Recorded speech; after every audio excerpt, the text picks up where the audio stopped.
अस्सलाम वालेकुम व्यूअर्स, कैसे हैं आप लोग? सब ठीक हैं? आज मैं साकाज़ एकेडमी के चैनल से आप बिगिनर्स के लिए ख़ास तौर पर आईब्रोज शेपिंग की वीडियो लेके आई हूँ। आईब्रोज बनाने के लिए कौन सी बातें बहुत ज़रूरी हैं और किन चीज़ों का ख़ास तौर पे ख्याल रखा जाए, इस वीडियो में आप सीखेंगे। आईब्रोज चूँकि किसी भी आँख का फ्रेम होती है और अगर ये अच्छी शेप पे बनी हो तो पूरा चेहरा बहुत खूबसूरत लगता है। लेकिन आईब्रोज बनाने के लिए इस बात का ख्याल रखें, अगर आँख में किसी किस्म का इन्फेक्शन हो या इनमें से कोई भी एक वजह हो तो आप आईब्रोज को उस वक्त तक ना करें जब तक कि ये वजूहात ख़त्म ना हो जाएं। उन वजूहात में सबसे पहली वजह है कंजंक्टिवाइटिस, यानी कि आशोब चश्म। अगर आंख में आशोब चश्म है या स्टेई, इसके बाद जो नेक्स्ट वजह है स्टेई, यानी आंख के परपोटों पर किसी दाने का निकल आना, या फिर अगर आपको ब्लेफराइटिस यानी पपोटों की सोजिश है, ये आप आंख पे स्वेलिंग हो जाती है, खारिश आती है, अगर ये है, या वायरल इन्फेक्शन है, या ब्रूज है, या कोई आपको फ्रेश स्कार पड़ा है आंख के इर्द गिर्द, तो आप आईब्रोज उस वक्त तक ना करें जब तक कि ये वजूहात खत्म नहीं हो जाती। इन बातों का खास तौर पर ख्याल रखें। इसके बाद आपको आईब्रोज की सही शेप का इंतखाब करना, ये आपकी सेकंड स्टेज होती है। आप आईब्रोज की शेप बनाने से पहले इन बातों को मद्देनजर रखें कि आईब्रो की सही विड्थ आपको पता होनी चाहिए कि कितनी विड्थ रखनी है। क्लाइंट के चेहरे की शेप, क्लाइंट की उम्र और क्लाइंट की अपनी तरजीह क्या है, ये चीज़ें बहुत ज़रूरी हैं। इसके बाद आपने आईब्रोज की सही विड्थ का तयन करना है। ये ग्राफ आपको बताएगा कि आपने किस तरीके से अपनी आपने आईब्रो को शुरू कहाँ से करना है, फिर आप अपने आईब्रो की जो आर्च है कहाँ से शुरू होगी, और उसके बाद आपने आर्च का झुकाव कहाँ से शुरू होगा, और आपने आईब्रो अपनी कहाँ पे ख़त्म करनी है। ये ग्राफ आपको बहुत बेहतरीन तरीके से आइडिया देगा। आप ये काम किसी भी आईब्रो पेंसिल या स्पैचुला की मदद से कर सकती हैं, और बिल्कुल इसी तरीके से आप आंख के आईब्रोज के साथ और नाक के साथ पेंसिल को रख के आप अपनी क्लाइंट की आईब्रो की शेप को जांच सकती हैं। अगर क्लाइंट पहली दफ़ा आईब्रो करा रहा है तो ये ग्राफिंग या मैपिंग करना बहुत ज़्यादा ज़रूरी है, क्योंकि इस तरीके से आप क्लाइंट की प्रॉपर आंख की आईब्रो की शेप बना सकेंगी। इसके अलावा आपने ये देखना है कि किस चेहरे पर कैसी आईब्रो सूट करती है। तो ये देख लें कि आपको अगर राउंड या नेचुरली शेप्ड है तो आपको इसका मतलब है कि ओवल फेस शेप पर ये अच्छी लगेंगी। अगर आर्च्ड शेप आपने बनानी है तो वो स्क्वायर फेस पे अच्छी लगेगी। अगर स्ट्रेट है तो वो लंबा चेहरा है तो उसके ऊपर अच्छी लगेंगी, या फिर एंगुलर अगर आपने आईब्रो बनानी है तो वो पियर शेप के साथ अच्छी लगेंगी।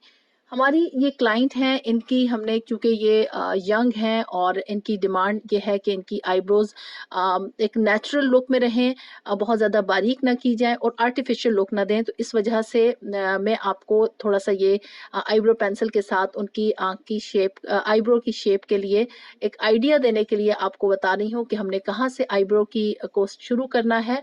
और ये हम मार्क लगा लेते हैं कि आईब्रो की यहाँ तक लेंथ इतनी होनी चाहिए, शुरू कहाँ से होगी और लेंथ कितनी होगी। तो ये वैसे तो ये आईब्रोज बनाती रहती हैं और ये नीट करवाने के लिए आई हैं, लेकिन हम इनको ये पहले में आईब्रो को, अगर आप बिगिनर हैं तो आप आईब्रो को के ब्रश के साथ इनको आईब्रोज को नीट कर लें। अगर आंख पर मेकअप है या आईब्रो पेंसिल का इस्तेमाल हुआ है तो पहले किसी भी सॉफ्ट क्लेंजर या माइसेलर वाटर से उसे साफ कर लें। क्लाइंट के बालों को किसी हेडबैंड से पीछे कर लें, और अगर क्लाइंट पहली बार आईब्रो की शेप करवा रहा है तो किसी ऑरेंज स्टिक या फिर जिस तरह मैंने आईब्रो पेंसिल इस्तेमाल की है उसके साथ सही शेप का तयन कर लें। और एक चीज़ का ख्याल रखें कि अगर क्लाइंट ने लेंस पहने हैं तो वो आप पहले उतरवा लीजिए, और अच्छी तरह तसल्ली कर लें कि आपने क्लाइंट की डिमांड को अच्छे से समझ लिया है। अगर आप क्लाइंट को हाथ में मिरर थमा देंगी तो वो साथ साथ चेक कर सकेगी जब वो ज़रूरत पड़ेगी।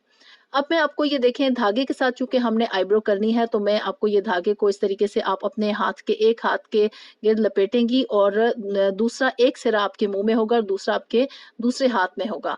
आपको धागा चलाने की अच्छे से प्रैक्टिस होनी चाहिए, क्योंकि आपने क्लाइंट, ऐसा ना हो कि क्लाइंट को आप कट लगा दें।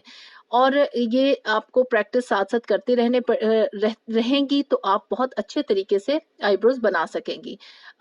एक चीज़ का और ख़ास तौर पे ख़्याल रखें कि आपके बाल निकालते वक्त स्किन अच्छे से टाइट होनी चाहिए ताकि जल्द पर कट ना लग सके।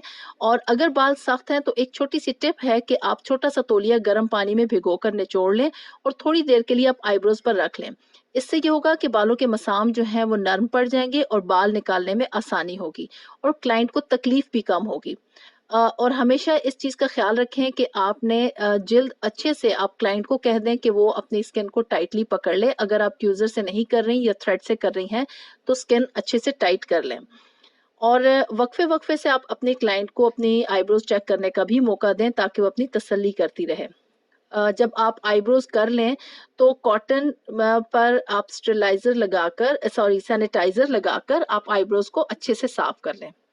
और एक और चीज़, अगर आपका क्लाइंट आईब्रोज़ के साथ-साथ फेशियल भी करवाना चाहता है तो आप जो सही वक़्त है आईब्रोज़ करने का वो स्टीम के फ़ौरन बाद, अगर आप अपने क्लाइंट को स्टीम दे रही हैं तो स्टीम के फ़ौरन बाद आप क्लाइंट की आईब्रोज़ कर लें। इससे ये होगा कि जिल्द के मसाम बहुत नरम हुए होते हैं और बाल बहुत आराम से और बगैर तकलीफ़ के निकल आते हैं। और अगर आप ट्यूज़र के साथ आईब्रोज़ कर रहे हैं तो आप ट्यूज़र को इस्तेमाल से पहले अच्छे से सैनिटाइज़ कर लें ताकि स्किन पे किसी किस्म का इन्फेक्शन ना हो सके।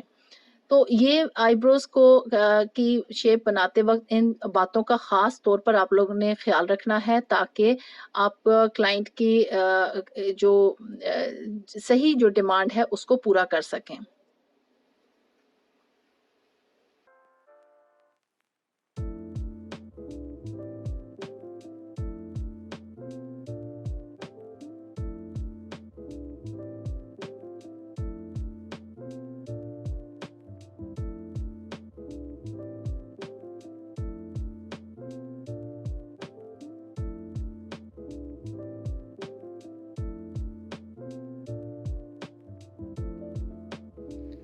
आईब्रोज़ की शेप तकरीबन बन चुकी है। अब हम इसको स्पूली के साथ इनको नीट कर रहे हैं और हमने चेक करना है कि शेप बिल्कुल सही है, कोई एक्स्ट्रा बाल है या कोई भी ऐसा हमें लंबाई में बाल अगर ज़्यादा है तो उसको हम काट सकें या उसको निकाल सकें। आईब्रोज़ के सेंटर में, इन क्लाइंट के बालों के आईब्रोज़ के सेंटर में तो बाल इतने ज़्यादा नहीं है, फिर भी हम इसको नीट करने के लिए हम इसको थोड़ी-सी थ्रेड यहाँ पे घुमाएँगे। लेकिन अगर क्लाइंट के बाल सेंटर में, आईब्रोज़ के सेंटर में बहुत ज़्यादा हैं तो आपने स्टार्ट हमेशा आईब्रोज़ के सेंटर से ही शुरू करना है। ये क्लाइंट की आईब्रोज़ हो चुकी हैं। अपने क्लाइंट को कम से कम 12 घंटे किसी भी मेकअप को लगाने से मना करें, ख़ास तौर पर आईब्रोज़ के ऊपर, क्योंकि पोर्स ओपन होने की वजह से कॉस्मेटिक की प्रोडक्ट से किसी किस्म का इन्फेक्शन होने का ख़दशा हो सकता है। आखिर में हम चेक करते हैं, अगर बाल कोई आईब्रोज़ को स्पूली की मदद से हम ब्रश करेंगे और अगर थोड़े से बाल लंबे हैं तो उन लंबे बालों को इनर कॉर्नर वाली साइड से हम, यहाँ जहाँ से आईब्रोज़ शुरू होती हैं वहाँ से हम कट कर देंगे। उससे ये होगा कि आईब्रोज़ नीट हो जाएँगी, ज़्यादा खूबसूरत लगेंगी। ये थी हमारी आज की आईब्रोज़ की हवाले से वीडियो। इंशाल्लाह नेक्स्ट वीडियो के साथ फिर आऊँगी। तब तक के लिए इजाज़त।